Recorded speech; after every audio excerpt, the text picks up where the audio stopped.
আসসালামু আলাইকুম, কেমন আছেন সবাই? দেখেন আব্বু কত সুন্দর একটা রুই মাছ, বড় অনেক পুষ্করিণী থেকে ধরছে, একদম তাজা তাজা।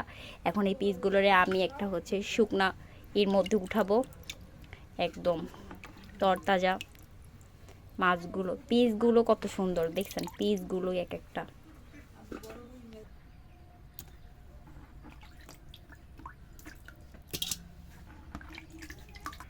এটার মধ্যে এখন একটু আদা দিয়ে দিব, এখন একটু লবণ দিয়ে দিব, এখন একটু হলুদের গুঁড়ো দিয়ে দিব,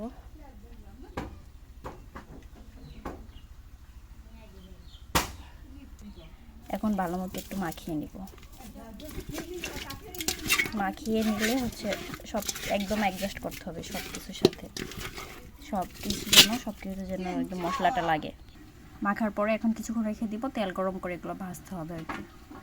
এদিকে আবার সব থেকে কষ্টকর জিনিস হচ্ছে লার্কির চুলার জাল ধরানো। ধরতে চায় না, আবার একবার ধরলে নিবে না সাহস হয়। এখন গরম তেলে মাছগুলো ছেড়ে দিতে হবে।